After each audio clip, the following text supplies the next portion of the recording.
Hello guys, आज हम पढ़ने वाले class 8 chapter 1 crop production and management. ठीक है बच्चों, तो क्रॉप प्रोडक्शन एंड मैनेजमेंट के बारे में जानते हैं। इस क्लास 8 का सबसे इम्पोर्टेंट चैप्टर है, पहला चैप्टर है बच्चों। तो इसे बहुत अच्छे तरीके से हम पढ़ेंगे और ये चैप्टर बहुत ही इंटरेस्टेड चैप्टर है, बहुत ही इंटरेस्टेड चैप्टर है क्योंकि गाँव के बारे में हमें इसके बारे में जानने को मिलते हैं और कैसे फसल उगाए जाते हैं उसके बारे में हम जानेंगे। फसल को कैसे प्रोटेक्शन किए जाते हैं वो भी जानेंगे। फसल को कैसे भंडार किया जाता है, कैसे उससे प्रबंध मैनेजमेंट किए जाते हैं, उन सब चीज़ों के बारे में हम पढ़ेंगे। फसल कितने प्रकार के होते हैं वो भी देखेंगे, कौन कौन से फसल उगाए किस महीने में उगाए जाते हैं, वो सारे फसल के बारे में हम जानकारी लेंगे। तो ठीक है बच्चों, अब हम पढ़ने जा रहे हैं कि जो क्लास 8 का चैप्टर 1 है crop production and management. Know start. Crop बच्चों, क्रॉप क्या होता है? क्रॉप का मतलब क्या होता है? फसल। जो फसल मतलब एक ही स्थान पर बड़े पैमाने पर एक जैसे पौधे को उगाना, एक ही स्थान पर एक जैसे पौधे को बड़े स्थान पर बड़े पैमाने पर उगाना क्या कहलाते हैं? वो फसल कहलाते हैं। When plants of same kind are grown and cultivated at one place on a large scale, यानी कि एक जैसे पौधे को एक ही प्लेस पर क्या करना? ग्रोन करना, कराना क्या कहलाते हैं? या बड़े पैमाने पर ग्रोथ करवाना क्या कहलाते हैं? उसे हम क्रॉप कहते हैं। जैसे कि बच्चों आपको पता है सीरियल्स हो गया, पल्सेस हो गया, वेजिटेबल्स हो गया, ये सारे क्या है? ये फसल है यानी क्रॉप्स है। ये मोटे अनाज हो गया, दाल हो गया, सब्जियां हो गए, ये सारे कैसे हैं? ये सारे क्रॉप्स है क्योंकि इसे हम बड़े पैमाने पर खेतों में उगाते हैं। अब बच्चों क्रॉप तो बड़े पैमाने पर उगाते तो हैं, लेकिन इसको मुख्यतः दो भागों में बांट दिया है। कौन कौन से मुख्य भाग में बांटा है? एक तो पहला खरीफ क्रॉप्स, दूसरा रबी क्रॉप्स। हम इसे दो भागों में इसलिए बांट दिए बच्चों कि मतलब कि खरीफ क्रॉप्स कौन से होते हैं, रबी क्रॉप्स कौन से होते हैं, ये कौन से महीने में उगाए जाते हैं, ये सारे हम जानते हैं। खरीफ क्रॉप्स बच्चों जैसे कि आपको पता है ground in rainy season, kharif crops कब उगाए जाते हैं? रेनी सीजन में उगाए जाते हैं। और rabi crops grown in winter season. इसका जो टाइम पीरियड होता है जून से लेकर सितंबर तक होता है और इसका टाइम पीरियड क्या होता है? अक्टूबर से लेकर मार्च तक होता है। आपको पता है बच्चों इसका खरीफ फसल का जो एग्जाम्पल है पैडी हो गया, मेज हो गया, ग्राउंडनट हो गया। तो आपने गर्मियों के सीजन में देखे होंगे बच्चों, बरसात के दिनों में ये क्या होते हैं? हम धान उगाते हैं। धान में क्या होते हैं? वहाँ पे पानी की आवश्यकता ज़्यादा होती है और मेज में क्या होती है? पानी की आवश्यकता ज़्यादा होती है। जो फसल मतलब गर्मी ऋतु में उगाए जाते हैं, बरसात ऋतु में उगाए जाते हैं, उन्हें क्या कहते हैं? हम खरीफ फसल कहते हैं। अब रबी क्रॉप्स क्या होते हैं बच्चों? जैसे कि जो फसल विंटर सीजन में उगाए जाते हैं, इसका टाइम पीरियड क्या होता है? अक्टूबर से लेकर मार्च तक का होता है। विट ग्राउंड मस्टर्ड, यानी कि इसका एग्जाम्पल क्या है? विट मतलब गेहूं, ग्राम में चना, मस्टर्ड में सरसों। आपने देखा होगा कि सर्दी के सीजन में क्या क्या गाँव में कि लोग सरसों की खेती करते हैं, चना की खेती करते हैं, गेहूं की खेती करते हैं। ठीक है, क्योंकि इन्हें उस टाइम पानी की आवश्यकता कम जरूरत होती है और इन्हें नमी की ज़्यादा जरूरत होती है। ठीक है बच्चों, तो ये इसलिए हमें रबी क्रॉप्स ये जो होते हैं वो उनको सर्दी के सीजन में उगाए जाते हैं। अब बच्चों आपको समझ में आया होगा। अब हम पढ़ते हैं एग्रीकल्चर प्रैक्टिसेज। एग्रीकल्चर प्रैक्टिसेज क्या होता है? जो बच्चे मान लो कि ऐसे औजार जो खेती करने में प्रयोग होता हो और जो क्रियाकलाप करते हैं खेती के दौरान, वो सारे क्रियाकलाप है जो भी एक्टिविटीज होते हैं उसी को एग्रीकल्चर एक्टिविटीज कहते हैं या एग्रीकल्चर प्रैक्टिसेज भी कह सकते हैं। जैसे कि cultivation of crops involve several activities over a period of time, it is called as agriculture practices. कहने मतलब क्या है बच्चों? सुनो, जब हम खेती करते हैं तो उस टाइम बहुत सारे क्रियाकलाप करने होते हैं, तो उसी को हम एग्रीकल्चर प्रैक्टिसेज कहते हैं। प्रैक्टिस मतलब खेती की तैयारी करना। खेती की तैयारी करते समय क्या क्या ध्यान रखते हैं बच्चों? क्या क्या करते हैं खेती की तैयारी करते समय? पहला, मिट्टी को तैयार करते हैं। सोइंग मतलब बीज बोते हैं। एडिंग मैन्यूर एंड फर्टिलाइजर, उसके बाद क्या करते हैं? उसमें खाद या उर्वरक डालते हैं। इरिगेशन क्या होता है? इरिगेशन बच्चों सिंचाई करते हैं। प्रोटेक्शन फ्रॉम वीड्स, अब उसके बाद जब सिंचाई हो जाती है तो खरपतवार से बचाने का भी काम हमारा जिम्मेदारी बनता है, क्योंकि जब खरपतवार पेड़ पौधे में रहेंगे तो पेड़ पौधे को बढ़ने नहीं देते हैं। खरपतवार क्या करते हैं? जो हम फसल उगाते हैं उसको ग्रोथ करने में बाधाएं पहुंचाती है, इसलिए हम इस वीड्स को क्या करते हैं? रिमूव कर देते हैं। अब उसके बाद आता है बच्चों हार्वेस्टिंग। हार्वेस्टिंग का मतलब क्या होता है, कटाई करना। जैसे कि बच्चों कोई फसल यदि मतलब कि पूरी तरह से मैच्योर हो जाते हैं, पक जाते हैं, उसकी जब उसकी टाइम पीरियड ओवर हो जाती है तो हम उसको क्या करते हैं, कटाई करते हैं। स्टोरेज का मतलब क्या होता है, भंडार करना। भंडार करने से मतलब ये है, जब बच्चों फसल को जब काट कर लेके आते हैं, घरों में लेके आते हैं, तो उसे सही तरीके से भंडार करना जरूरी है। क्योंकि स्टोर भंडार करते समय बहुत सारे उसमें कीड़े उड़े और बरसात से बचाना होता है, कीड़े से बचाना होता है, और भी बहुत सारे बदबू उदबू जो आती है उनसे भी बचाना होता है। तो इस चीज को कहते हैं स्टोरेज करना। किस प्रकार से स्टोरेज करेंगे, तो ध्यान रखना है बच्चों। सबसे पहले हम पढ़ने जा रहे हैं preparation of soil. Preparation of soil क्या होता है बच्चों, तो आप जानते होंगे मिट्टी को तैयार कैसे करते हैं। तो गांव में लोग, आप जो बच्चे गांव से होंगे उन्हें तो आसानी से पता होगा कि मिट्टी कैसे तैयार करते हैं। तो जो बच्चे गांव में होंगे तो पहले उन्हें पता होता है कि हल होते हैं, बैल होते हैं, और किसान उन दोनों को साथ में ले जाकर खेतों में उसमें हल और बैल को एक साथ जोड़कर फिर उसको खेती जुताई करते हैं। तो जो बच्चे गांव में होंगे तो आसानी से देखे होंगे। लेकिन अब धीरे धीरे क्या हो रहा है बच्चों, ये हल की प्रोसेस धीरे धीरे अब खत्म होती जा रही है। अब सारे इसकी जगह पे कौन आ रहे हैं, कल्टीवेटर आ रहे हैं, मॉडर्न मॉडर्न टेक्नोलॉजी आ रहे हैं, जो कि उसके माध्यम से हम खेत की जुताई कर रहे हैं और फसल की कटाई कर रहे हैं। जैसे कि आपको पता है बच्चों, टिलिंग और प्लॉइंग। टिलिंग और प्लॉइंग का मतलब क्या होता है, खेत की जुताई करना, ठीक है। The process of loosening and turning the soil, यानी मिट्टी को क्या करना, ढीला करना या तोड़ना। ढीला करना या तोड़ना क्या कहलाते हैं, तो क्या कहलाते हैं, प्लॉइंग कहलाते हैं, जुताई कहलाते हैं। प्रॉफिट किसे, इसका प्रॉफिट क्या होता है बच्चों, जब मिट्टी को तुम ढीला कर दोगे, बारीकी कर दोगे, छोटे छोटे टुकड़े में बदल दोगे, तो इसका फायदा क्या होता है कि देखो, allow the root to break easily. जो जड़ जमीन में पहले जो फसल पहले से उगाए थे उसका जड़ यदि नहीं निकल रहे हैं तो उसको वो अपने आप बाहर निकल आते हैं जब हम जुताई करते हैं। तो allow roots to penetrate deep into the soil. क्या होता है बच्चों, जब हम सॉइल के अंदर में जब हम बीज बोते हैं तो उसका बीज का जो जड़ होते हैं वो काफी अंदर तक पहुंच जाता है, जिसकी वजह से काफी अच्छी ग्रोथ होती है, फसल अच्छी से ग्रोथ करते हैं। Help the growth of earthworms and microbes. क्या होता है बच्चों, ये जो अर्थवर्म होते हैं वो जो क्या करते हैं, ये मतलब कि मिट्टी को टुकड़े को, बड़े बड़े टुकड़े को छोटे टुकड़े में कन्वर्ट करते हैं। और माइक्रोब्स का काम क्या होता है कि मिट्टी में खाद तैयार करना, मिट्टी में खाद तैयार करना।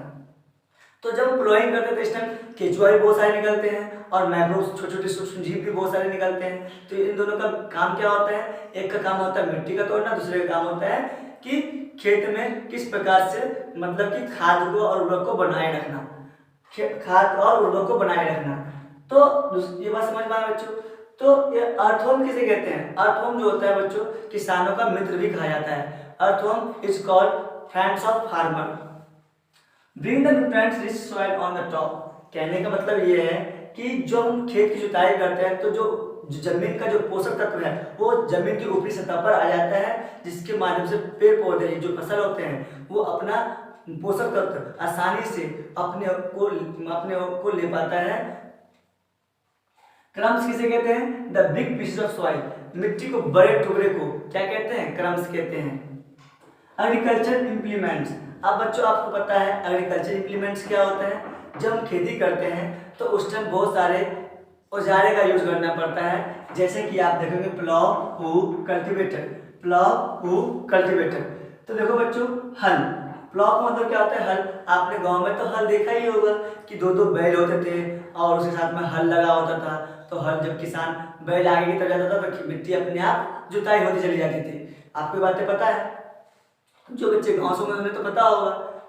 हु क्या होता है बच्चों, जैसे कि फावड़ा, जिसे हम बोलते हैं फावड़ा, तो आपको पता होता है कि उसमें क्या होता है, एक प्लेट सा होता है जो शार्पली होता है और उसमें एक लकड़ी का बेट लगा होता है, और जो लकड़ी का बेट जो होता है वो इससे लोहा से क्या होता है, वो टाइट होता है। और जब हम उसका प्रयोग इसलिए करते हैं बच्चों, खेत को जुताई करने के लिए, खेत को अनवांटेड प्रोडक्ट को, वीड्स को हटाने के लिए प्रयोग करते हैं, खरपतवार को हटाने के लिए प्रयोग करते हैं।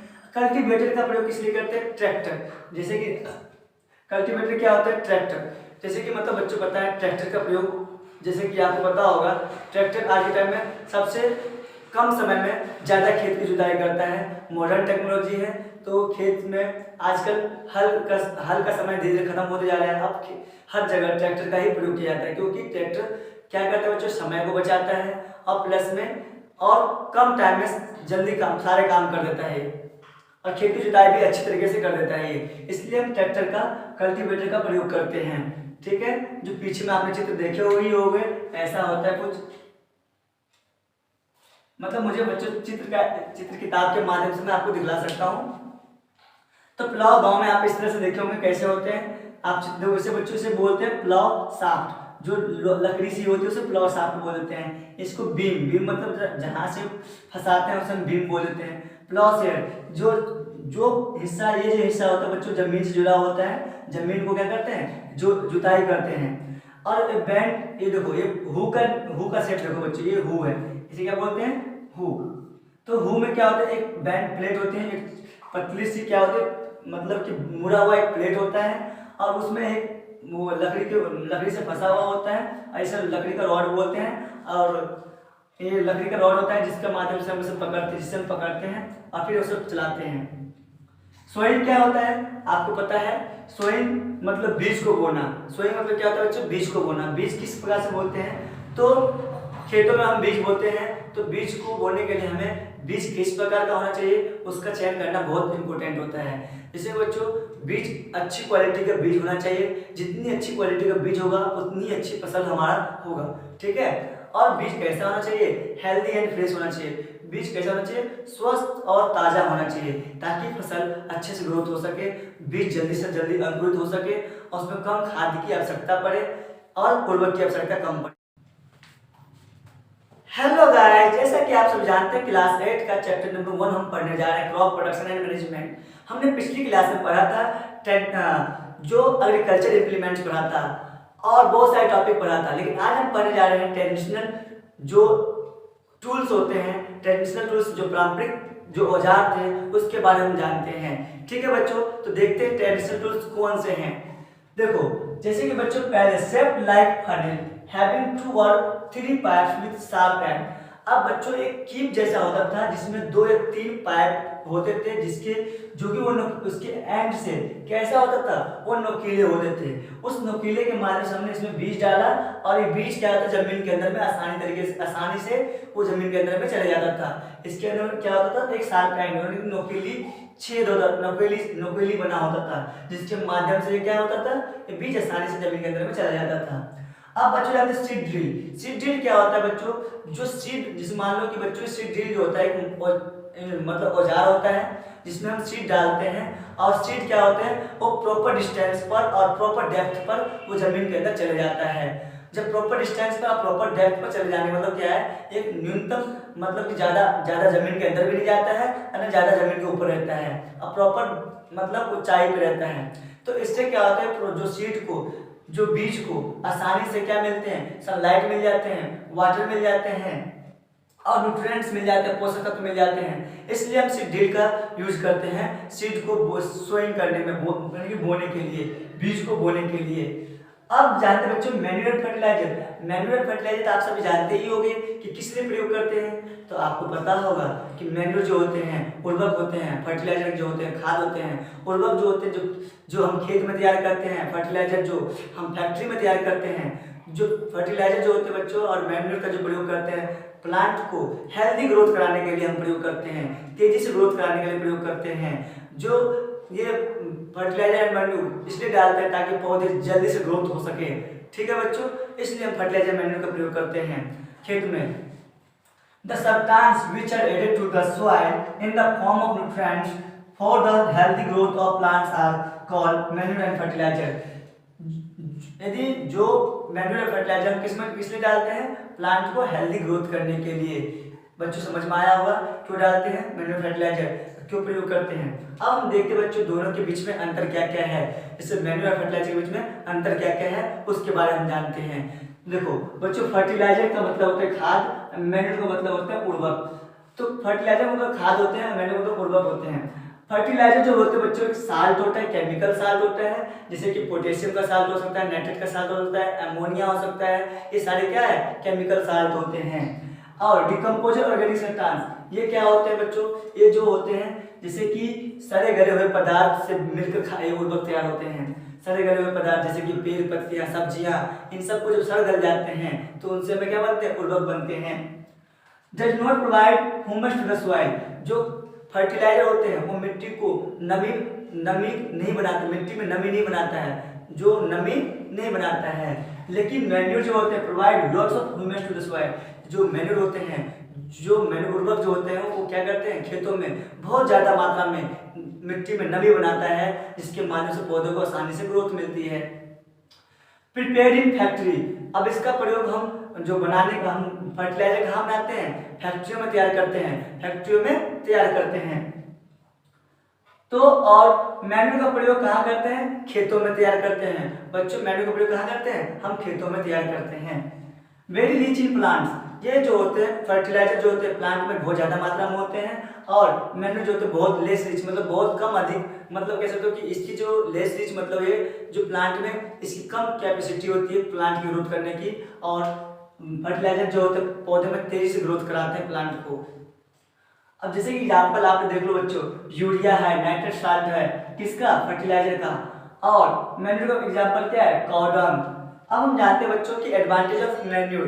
मैन्यूर मतलब क्या होता है, मैन्यूर का मतलब होता है उर्वरक। अब उर्वरक के क्या क्या फायदे हैं, क्या क्या हमारे लिए फायदे हैं, अब देखते हैं बच्चों, इसके फायदे बहुत सारे हैं। एक तो सबसे पहली बात ये मिट्टी में नमी को बनाए रखता है, ये मिट्टी की गुणवत्ता को सुधार करता है।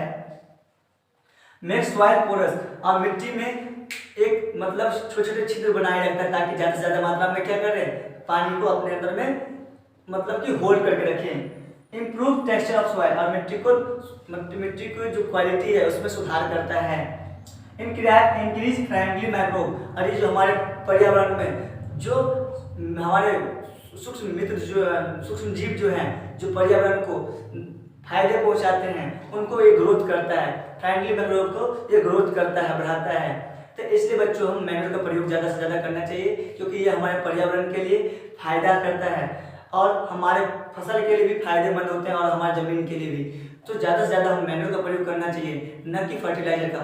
फर्टिलाइजर का प्रयोग करने से हमारे जमीन की नमी खत्म हो जाता है, ज़मीन पथरीली बन जाता है और फसल भी कम उगते हैं। और ये हमारे केमिकल वाले सब्सटेंस खाने से हमारे शरीर में क्या होते हैं, ज़्यादा से ज़्यादा नुकसान पहुंचा सकते हैं। हमारे शरीर में एक मतलब जहरीले पदार्थ की एक टॉक्सिक सब्सटेंस बनाता है हमारे शरीर में, जिससे हमारी कई बार मौत भी हो जाती है। तो इसलिए बच्चों हमें ज़्यादा से ज़्यादा मैन्यूर का प्रयोग करना चाहिए, न कि फर्टिलाइजर का। थैंक यू गाइज, इस वीडियो को देखने के लिए। आपको पसंद आया होगा तो इस वीडियो को लाइक एंड सब्सक्राइब करें। Thank you.